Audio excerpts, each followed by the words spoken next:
the game of football. Hi friends, my name is Kwesi Ansaba. I come your way again. I promised I was going to use my platform to talk about anything football. Exactly, and today we are going to look at the laws of the game. And there are very important bodies to note about the world of football, especially as we want to talk about the laws of the game. What it means is we want to know how football started. So basically, nobody invented football. Exactly. However, around the year 1863 in England, it became necessary that the beautifully enjoyed game should be played within some legal bounds. There must be rules governing it. As a result, what we now call FA, Football Association, then it was a unified group that decided to codify some laws to govern the game of football. Exactly. So basically, we can say England or Britain is the author of football. Moving forward, it is important to, like I said, know some borders within the football fraternity and their duties, so that it can help us understand where the laws of the games are coming from.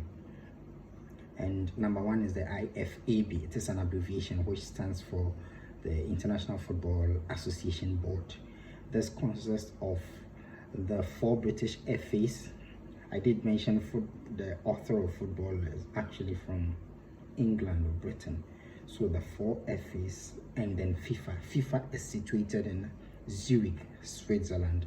And these 2 major bodies, I should say, actually codify laws that we now know as the laws of the game that we use to play the beautiful game of football. Yeah, so moving forward, we also need to know what FIFA is. FIFA as well is an abbreviation, and it stands for Federation de International Football Association. The headquarters is in Zurich, and it is responsible for regulating all football activities worldwide, from the highest of the cities of the world to the least of the villages you can find in the corners of the world. Exactly. And we can think of confederations. That's also another important body we cannot do away with.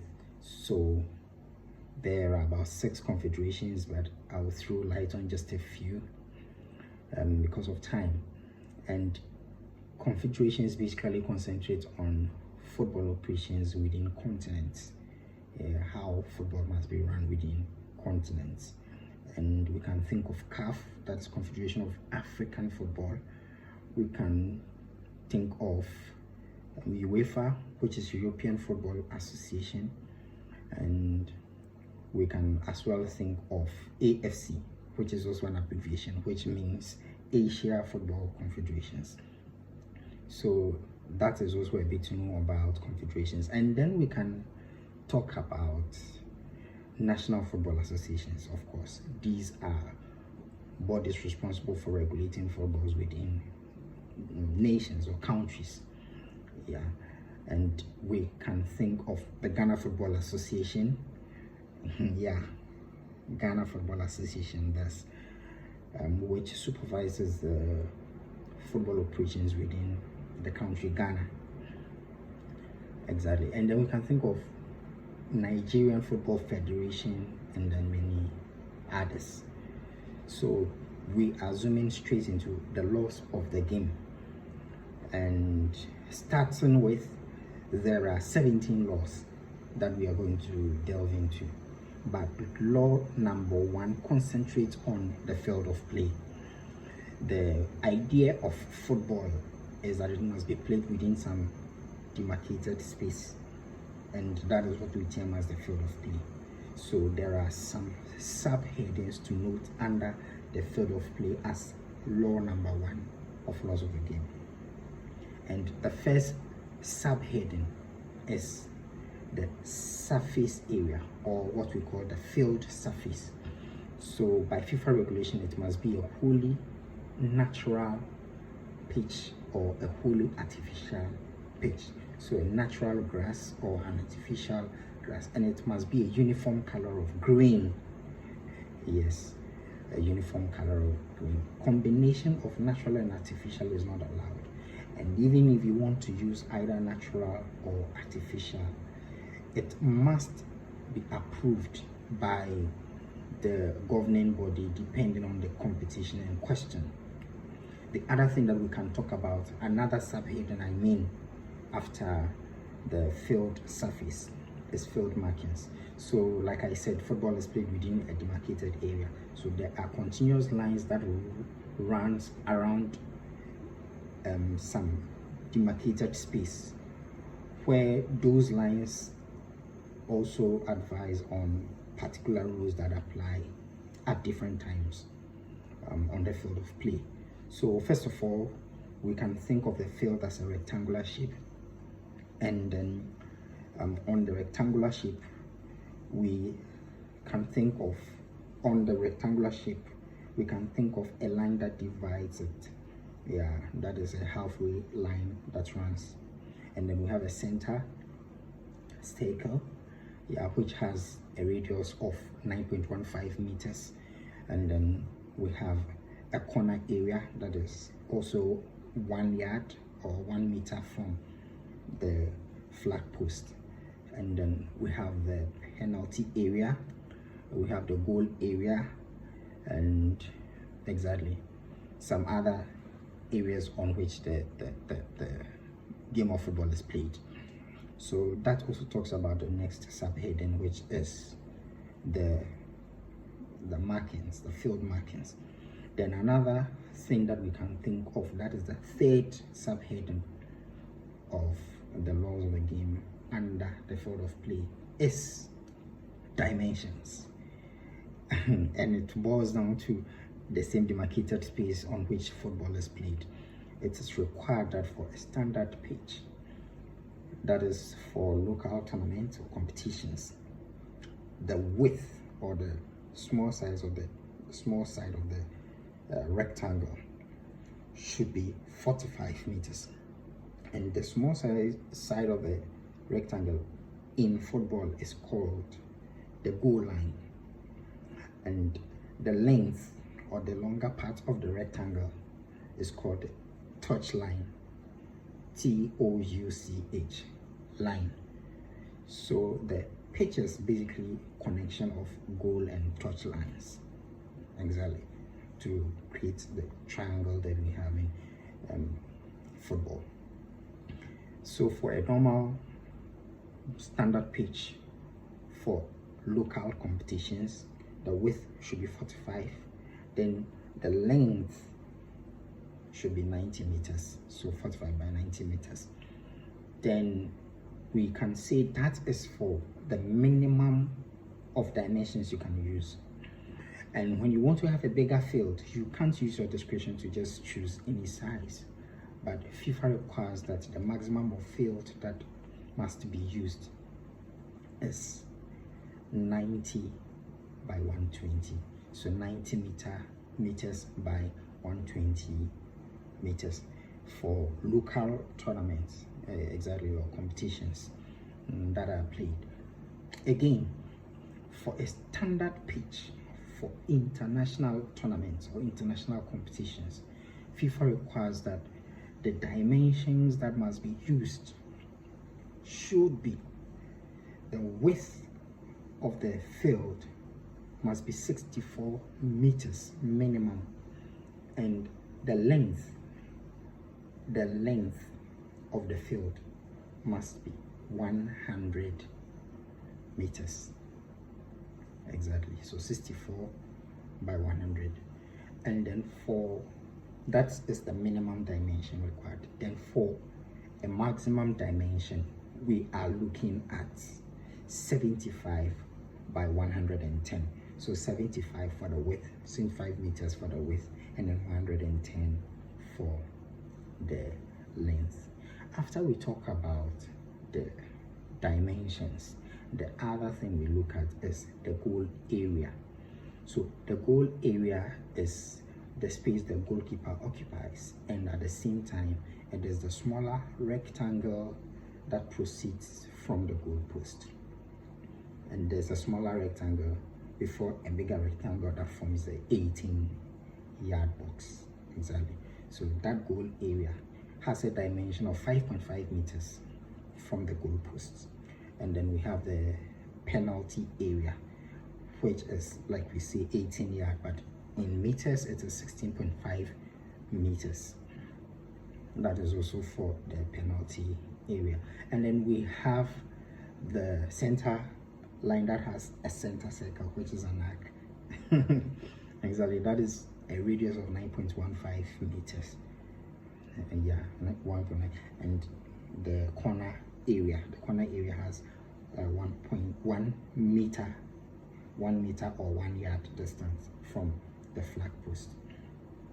Yes, and then we have the flag post. The flag post must be an object, a vertical object, having a height of 1.5 meters or 5 feet height. Yeah, and it shouldn't be pointed. Exactly, it shouldn't be pointed. It must have a flag at the top, basically. So after discussing the flag post, the other thing that we can think of, that is the next subheading, is the technical area, what we popularly call the technical bench. The technical bench or technical area must be 1 meter from the touchline. 1 meter from the touch, from either side of the pitch. Exactly. And the occupants of the technical area must be approved by the team official. That means they must be captured on the referee's team sheet, and one person at a time is expected to give technical instructions from the bench. So we can't have 2 people standing on the touchline giving tactical or technical instructions to the players on the field of play. Yeah, and that is also about the technical area. After we talk about the technical area, we can look at another subheading, which is the goal line technology. The goal line technology. So basically, the goal line technology is talking about assistance to team officials or referees, match officials or referees concerning a goal that is scored. So the decision must be taken within 1 second, and it should be that the ball has crossed the goal line. Exactly. And the referee is assisted by a beep, a prompt, or an interaction, a communication, and within 1 second, once the decision is made, it holds. So if it is a goal, that is it. If it did not cross the goal line and the goal line technology proposes that it is not a goal, then that also holds. Then after goal line technology, we talk about advertising. Exactly, advertising, commercials and advertising. It is not allowed to run adverts on a field of play while a match is ongoing. It is not allowed. Yes. So you feel a particular portion there, football hasn't got into a particular portion, so you are stealing like 2 minutes of that time while the game is ongoing to run a quick advert and then run out of the pitch. It is not allowed. There are sanctions to anyone who tries that. And then also you can do it outside the pitch, either 1 meter from the pitch, or you can't do it at all while the game is ongoing. And it should be 1 meter from every part of the field. Exactly, from the goal post, net area, 1 meter distance outside of the playing field. That's where if you insist on running an advert or something, it works. But it's not encouraged that while game is ongoing, it is encouraged, that practice is encouraged. Yeah. Then we look at logos and emblems. One may say, oh, the competition I am playing is organized by the Ghana Football Association, or is organized by Regional Football Association. As a result, I am allowed to use logos of the association on the field. It is not allowed. Exactly. No logo whatsoever fashion or form must be imprinted or embedded or embossed on any area of the field.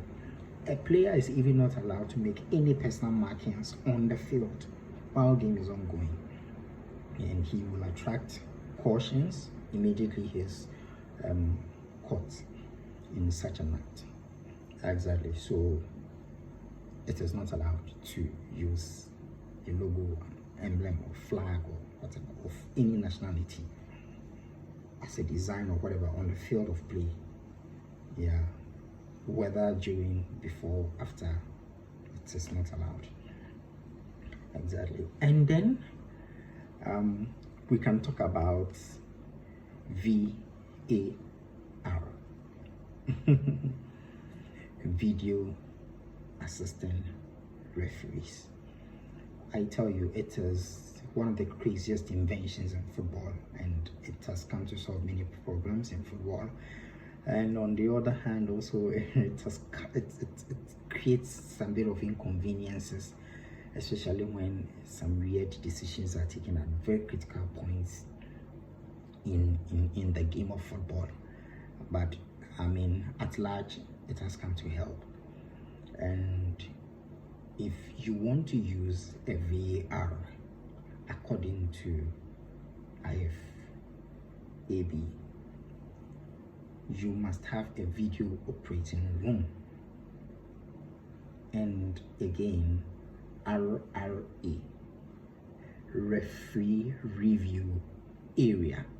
So the video operating room has cameras, has visuals that communicates the real action on the field of play, and the referee review area helps the referee to transit from the field to observe the action, because he missed it and couldn't make a decision within that time. So that is also for the VAR. So generally, this is what the laws of the game, law number 1, talk about. I hope I have served you well, and I hope you find interesting facts in this video. The next video, I am going to look at law number 2, and law number 2 talks about the ball, the football that is played. This the ball, the weight, the type, the size, the shape, and all about it.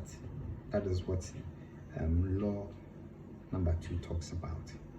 So you can drop in a question in my comment section. You can like, follow, share, and then get a lot more of my content that I put up here. We'll meet another time. It is Benjamin or Kwesi Ansaba.